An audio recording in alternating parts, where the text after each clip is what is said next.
بسم اللہ الرحمن الرحیم، السلام علیکم۔ پروگرام بریک فاسٹ سے سجاد میر میں ہوں آپ کے ساتھ انا یوسف، اور آج ملک بھر میں یوم دفاع پاکستان منایا جا رہا ہے۔ پاک فوج کے شہداء کو خراج عقیدت پیش کیا جا رہا ہے۔ پروگرام کا باقاعدہ آغاز کریں گے، سجاد میر صاحب ہمارے ساتھ موجود ہیں۔ السلام جی علیکم۔ اسلام، کیسی ہیں آپ؟ ٹھیک ٹھاک، آپ آج کیسے 6 ستمبر ہے، بالکل، اور 6 ستمبر میری تاریخ کا سنی دن ہے، اور شاعر نے کیا روانی کے ساتھ مراتا بختہ نے فوراً مصرع لکھا تھا کہ 6 ستمبر میری تاریخ کا سنی دن ہے۔ ابھی اس پہ بھی گفتگو کریں گے، میں وقفہ لے لیں خبروں پہ آنے سے پہلے۔ صحیح۔ ناظرین، سب سے پہلے ہیڈ لائنز شامل کریں گے، پہلا سیگمنٹ۔ جی میر صاحب۔ دیکھیں، کچھ دن ایسے ہوتے ہیں جب قوم کا جو تخلیقی ذہن ہے وہ جاگ اٹھتا ہے، اور اس کے نتیجے کے طور پر بڑا ادب پیدا ہوتا ہے۔ سن 47 کے واقعات نے اتنا گریٹ لٹریچر پیدا کیا، عظیم ادب پیدا کیا کہ دنیا دنگ رہ گئی، اور برسوں تک جو بھی ناول، جو بھی افسانہ لکھا گیا، بلکہ بہت سی نظموں کے حوالے یہ تھے جو تقسیم کے بعد جو تجربہ گزرا، پوسٹ وار لٹریچر دنیا میں، یورپ میں خاص طور پر اسٹڈی کیا گیا کہ جنگ کے حالات نے ان پہ کیا اثرات ڈالے۔ فرانس میں تو ڈبل مسئلہ پیدا ہوا، وہ لوگ جنہوں نے جرمن آکوپیشن کے ساتھ جرمن میں رہ کر ایک طرح کا ان کا ساتھ دیا تھا، اور دوسرے وہ جو تھے جنہوں نے بغاوت ایک طرح کی تھی، ریزسٹنس لٹریچر تھا، دوسرا ایوانگارڈے لٹریچر کہتے ہیں وہ لٹریچر تھا۔ ہمارے یہاں بڑا تجربہ تھا۔ 65 کی جنگ نے تو اس قوم کے شعور کو ایسا جگا دیا تھا کہ غیر معمولی بات تھی۔ ادھر واقعہ ہوتا تھا، ادھر نغمہ آ جاتا تھا۔ خیر، نغمے تو کوئی بہت بڑا لٹریچر نہیں ہوتا، لیکن کچھ نظمیں ایسی لکھی گئیں جن کے بارے میں مثلاً وہ میں پوری نظم کیا سناؤں، وقت اتنا نہیں ہوتا، کہ مجید امجد کی سپاہی نام کی نظم تھی کہ اگر اس زمین پر میرا خون نہ بہتا، اگر دشمنوں کے گرانڈ ڈیل ٹینکوں کے نیچے میری ہڈیاں خندقوں میں نہ ہوتی، تو دوزخ کے شعلے تمہارے معطر گروندوں کی دہلیز پر تھے۔ یہ آخری پیرا ہے اس کا کہ تم اس وقت کیا تھے، سٹارٹ تو اس کا، تم اس وقت کیا تھے جب اڑتی ہلاکت کے شہ پر تمہارے سروں پر سے گزرے، تم اس وقت کیا تھے۔ تو یہ جو یہ ایکسپیرینس تھا جس پر رام لال نے لکھا تھا جب لٹریچر آنا جانا شروع ہوا، کہ 65 کی جنگ نے ہمیں بڑے دکھ دیے ہیں، لیکن یہ تو ہوا ہے کہ مجید امجد کی سپاہی جیسی عظیم نظم تخلیق ہو گئی ہے۔ فیض صاحب اس وقت نہیں بول پائے تھے، فیض صاحب تو 71 میں بھی نہیں بول پائے تھے اس طرح جس طرح بولنا چاہیے تھا۔ تو یہ جو لٹریچر جو تخلیقی طور پر، یہ نہیں کہ میں لیفٹ رائٹ کی کوئی بات اس میں ہوتی ہے۔ صفدر میر مشہور لیفٹسٹ، کمیونزم کے، لاہور کی سڑکوں پہ جیپ میں لاؤڈ سپیکر لگا کر نغمے گاتا تھا۔ کیا گاتا تھا؟ چلو واگے کی سرحد پر، وطن پر وقت آیا ہے، وطن پہ کٹ کے مر جانے کا یارو وقت آیا ہے۔ اور یہاں یہ کہ توپوں کے دہانوں نے نعرے کیا، علی حیدر علی حیدر، کہ یہاں مار روڈ کی سڑکوں پہ لاہور کی۔ خیر، وہ تو ایک اتنی لمبی کہانی ہے کہ اگر میں اسے پڑھ گیا۔ لٹریچر اس وقت تخلیق ہوا، لیٹر تخلیق ہو رہا تھا۔ جتنے ہمارے مشہور ڈائجسٹ تھے، اردو ڈائجسٹ نے آغاز کیا تو اس کے بعد حقائق ڈائجسٹ چلا، اس کے بعد سیرا ڈائجسٹ چلا، سبھی نے یہ کہانیاں تھی، لیکن وہ کہانیاں اپنے خاص انداز میں تھی۔ لٹریچر پر کیا کیا امپیکٹ ہو رہے تھے، کیسے ہو رہے تھے، الگ کہانی ہے کہ سن 71 آ گیا، اور پھر کہانی اور ہو جاتی ہے۔ شہزاد احمد نے ایک بات لکھی تھی، جب ایٹمی دھماکہ کیا گیا تو ہمارے لوگ بہت سے سن تھے کہ کیا کہا جائے، اس میں حق میں بولا جائے، خلاف بولا جائے۔ تو شہزاد احمد نے ایک فقرے میں ڈیفائن کر دیا تھا کہ آج ادب کی 2 قسمیں ہیں، ایک وہ قسم جو 28 تاریخ سے مارچ تک کیا تھا جب دھماکہ ہوا سے پہلے لکھی گئی، مئی سے پہلے لکھی گئی ہیں، اور دوسرا وہ جو 28 مئی کے بعد لکھی جائیں گی۔ مطلب گویا کہ ایک ڈیفائننگ مومنٹ ہوتا ہے۔ 65 ہماری تاریخ کا ایک ڈیفائننگ مومنٹ ہے، اور مراتا بختر نے ٹھیک لکھا کہ 6 ستمبر میری تاریخ کا ذرنی دن ہے۔ تو آج بھی ایک زمانہ تھا ہم بہت اس کو منایا کرتے تھے، پھر ہم نے اس کو منانا چھوڑ دیا۔ شاید 71 کا زخم تھا، شاید اس لیے کہ ہم کوئی انڈیا کو اپیز کرنا چاہتے تھے، اور پھر یہ بھی ہوا کہ شہداء کا دن ہم نے کوئی اور طے کر لیا، کیونکہ ہماری قربانیاں فوج کی دوسری جگہوں پہ بہت تھی، وہ دن منایا جاتا ہے ہر سال، لیکن 6 ستمبر ہے۔ اور بہت سے لوگ اب اس کی، جس طرح ہم لوگ 47 سے واقف نہیں ہیں نا، ہماری نسل کہاں واقف ہے 47 سے، اس طرح 65 سے بھی ایک پوری نسل جو ہے وہ ناواقف ہے، لیکن یہ ایک وہ دن ہے جو بالکل جس نے ہماری تاریخ بدل دی تھی۔ اب تو ماشاءاللہ اس پہ بڑے بڑے تجزیہ نگار تبصرہ کرنے والے بڑی ہانکتے ہیں، میں کیا کہوں، اس کی ان کی تھوتھیاں ایسے چلتی ہیں جیسے کوئی آسمان سے ان کا تعلق، جیسے کہ عقل و شعور کے پتہ نہیں سارے دیوتا ان کے دماغوں میں بیٹھے ہوئے ہیں اور دنیا میں کہیں ایگزسٹ نہیں کرتے۔ اللہ ان کی حالت پر رحم کرے۔ لیکن پاکستان کل جو سیاسی خبر ہے وہ تو یہ ہے جی، کل وہ اسپیکر کے پاس ریفرنس تھے نواز شریف کے خلاف بھی کہ اس نے اپنے اثاثے چھپائے، اس نے بتایا نہیں کہ اس کے پاناما لیکس میں اس کے شیئر ہیں وغیرہ وغیرہ، اور عمران خان کے خلاف بھی تھے، عمران خان کے خلاف بنی گالا کی جو گھر بنایا ہے یہ کہاں سے پیسہ آیا، دو ریفرنس تھے، ایک تو وہاں کی تھا آف شور کمپنی کا، ایک یہ تھا، اور اس طرح جہانگیر ترین کے خلاف بھی ریفرنس تھے۔ تو ہوا یہ ہے کہ وہ سارے ریفرنس جو عمران خان کے تھے وہ لوگ تو الیکشن کمیشن کو چلے گئے، نہیں ایک ریجیکٹ کر دیے شاید، ایک یا دو، باقی ایک بھی جہانگیر ترین کا بھی چلا گیا۔ نواز شریف کا ریفرنس ریجیکٹ کر دیا اسپیکر، انہوں نے کہا کہ آپ کے پاس ثبوت ہی پورا نہیں ہے، شیخ رشید صاحب کیا لے آئے آپ، اس میں کوئی ثبوت ہو پورا تو میں بات کروں، اس میں ثبوت ہی نہیں دیا۔ اصل میں ثبوت جو ہے نواز شریف کے مقدمے میں تلاش کرنا لیگلی، ایکسپرٹ یہی کہتے ہیں بڑا مشکل ہے، اگر یہ واقعات درست بھی ہیں تو ثبوت تلاش کرنا ذرا مشکل ہو جاتا ہے۔ بہر رزلٹ کیا نکلا؟ رزلٹ یہ نکلا کہ اب موقع تو مل گیا اپوزیشن کو، عمران خان نے تقریر شروع کر دی، کراچی پہنچے ہوئے نا وہ، اور کراچی پہنچ کر انہوں نے تقریریں کی، انہوں نے کہا کہ جناب یہ تو اسپیکر نیوٹرلٹی کا ختم کر دیا اس نے، اس عہدے کو تباہ کر دیا نواز شریف نے، اور وہ ون سائیڈڈ ہے، اور یہ 2 بار کا ہارا ہوا ہے، دھاندلی سے جیتا ہے، یہ جیت ہی نہیں سکتا تھا، اس کی بات کا کوئی اعتبار نہیں رہا وغیرہ وغیرہ، اور یہ کہ نہیں ہوگا تو میں اب جاتی رائیونڈ جاؤں گا اور پورے پاکستان کو رائیونڈ لے کے جاؤں گا، بھائی 8-10 بلکہ 50 کے قریب موٹر وے بنانی پڑے گی اگر پورا پاکستان وہاں ہوگا، کیونکہ آپ کے پاس کاروں کا قافلہ بہت لمبا ہوتا ہے تو بڑا مشکل ہو جائے گا جانا۔ اور بنی گالا کہتے ہیں ہم آئیں گے، جواب میں کہتے ہیں بنی گالا کیا کرنے آئیں گے، میرے پاس کیا ہے بھائی، لینا تو ہم نے اس سے پیسہ، حساب تو انہیں لینا ہے، اقتدار تو ان کے پاس ہے، اور وہ گھر تھوڑا ہے اس کا، وہ تو پرائم منسٹر ہاؤس ہے، ہم وہاں جا رہے ہیں۔ لوگوں نے کہا نا گھروں پہ نہیں کرو، تمہارے بنی گالا پہ زمان پارک کا بھی ذکر آتا ہے، اصل گھر تو اس کا زمان پارک میں ہے، جو تو شادی کے بعد جب بیوی آئی تھی تو نیا گھر بنانا پڑ گیا اس کو وہاں، ورنہ گھر تو اس کا یہی ہے، آباء و اجداد کا گھر ہے، اور جہاں وہ رہتا رہا، جہاں پلتا رہا، جہاں کرکٹ کھیلتا رہا، جہاں سے پروان چڑھا اور جہاں سے عمران بنا، وہ تو زمان پارک کا گھر ہے۔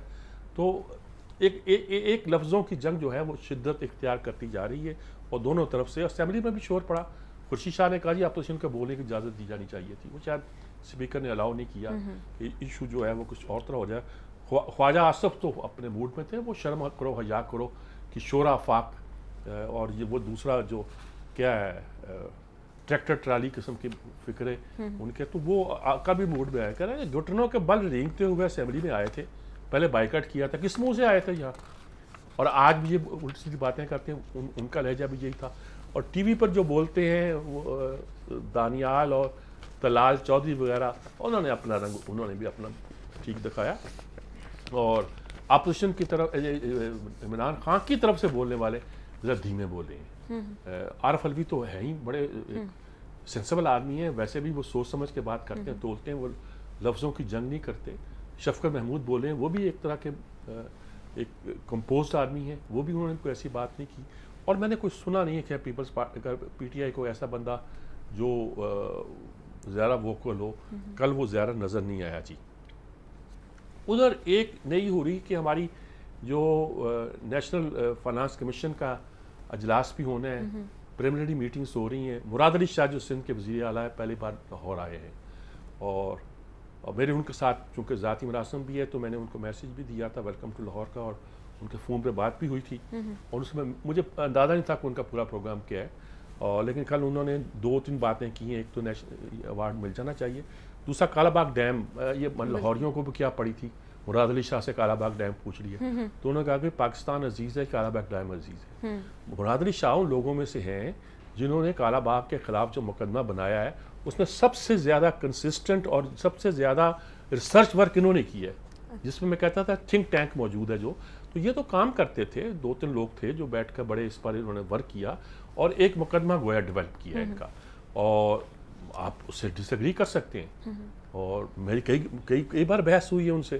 آئی کوڈ ناٹ کنونس دیم، اگرچہ میں بھی کنونس نہیں ہوا ان کی باتوں سے، کیونکہ مقدمہ تو خلاصہ یہ ہے کہ بنے گا تو سندھ کو یہ نقصان پہنچے گا، اس کی مارچ وہ ہو جائے گا، پانی روک لیں گے، تو بھی وہ تو بھاشا ڈیم سے بھی ہوگا، اصل لڑائی یہ ہے کہ اس کی ٹوٹی پنجاب میں ہے، ٹوٹی پنجاب کے قبضے میں نہیں ہونی چاہیے، اور پنجاب کا اعتبار نہیں ہے، یہ ساری کہانی کا خلاصہ بنتا ہے۔ لیکن انہوں نے کہا، اور یہاں ان کو ویلکم کیا گیا، بہت اچھا، پریس کلب میں بھی گئے، اور میں نے کل جانا چاہا پریس کلب میں تو وہ پتہ چلا کہ اتنا رش ہوگا، کوئی فائدہ نہیں ہوگا ان سے،